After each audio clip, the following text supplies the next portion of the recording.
Hello and welcome in. Dan Hardebrook, glad to be back with you. Time now to take a look at your latest local news from around the region with your Newberry News Update on M123 FM. In your latest local news this morning, Tahquamenon Area Schools saw fire crews respond to the district facility last night at approximately 5 p.m.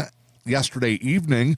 A Tahquamenon Area School staff member called 911 to report a strong odor of gas in one of the school hallways.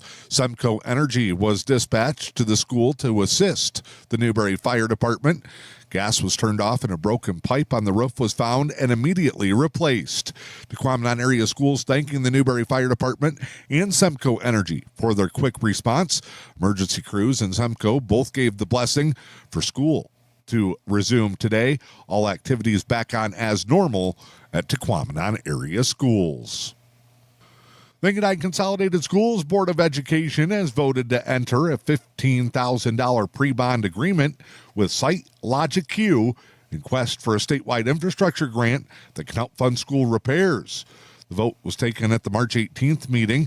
The company successfully secured grant funding with schools throughout Michigan. For Engadine, the district is hoping to secure $8.1 million to address major facility needs. It would include HVAC upgrades, roof repairs, possibly replacing old boilers, some of which date back to the 1930s and 40s.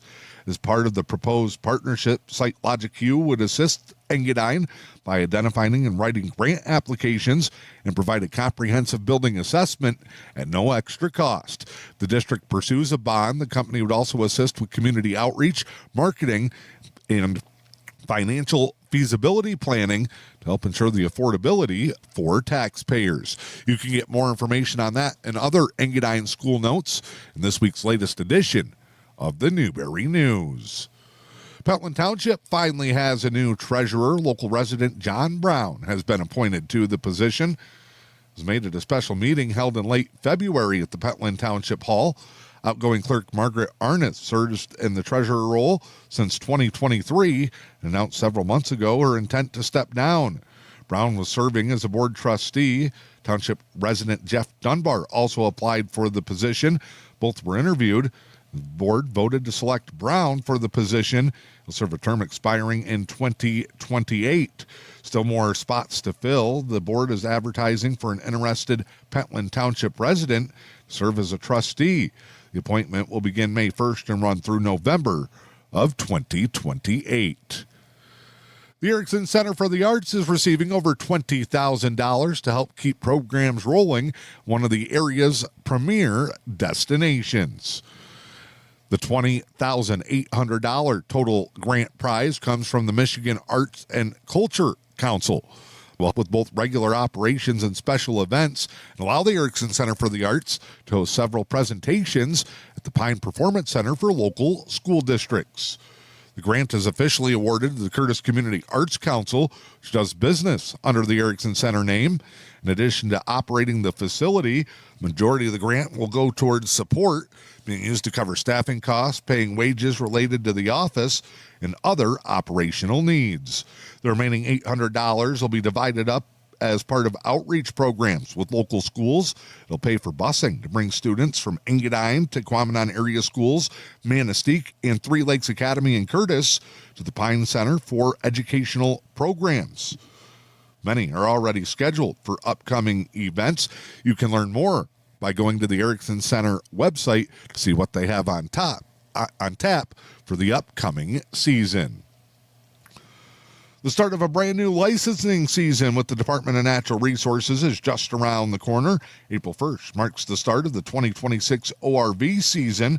Now is the time to purchase your license and trail permit. If you do so, you'll have access legally to 4,000 miles of state-designated ORV trails in scramble areas, as well as eligible county and national forest roads and more. License and trail permits are valid for 1 year, so the purchase would run through March 31st of 2027. I'm Dan Hardebrook. That is your latest local news. It is your Newberry News Update on M123 FM. Time now to check in with sports. Opening day for the Major League Baseball season. The Tigers take the field as they look to return to the postseason. maybe take it one step further as a World Series contender.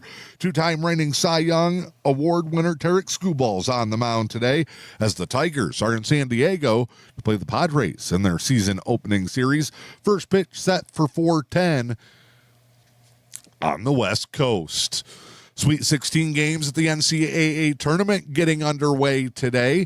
4 games to determine half of the Elite Eight. Texas takes on Purdue, Iowa, and Nebraska, Arkansas, and top-seeded Arizona. And a good one between Illinois and Houston, all on tap today. Michigan and Michigan State will play their Sweet 16 games on Friday. Your latest local weather forecast for the day today. Here's what you can expect. Could see a chance of freezing rain and snow mixing in. Mostly cloudy, highs in the mid-30s. North winds 5 to 10. Friday, partly sunny skies. Highs in the mid-20s but cold. Wind chills in the single digits. Northeast winds 5 to 10.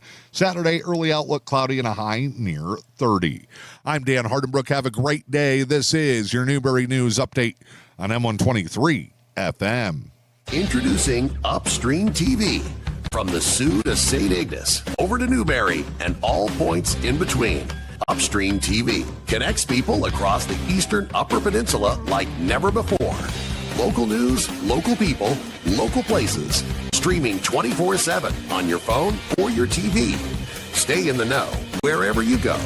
UpStreamTV, where local lives. Find us on YouTube or myupstreamtv.com.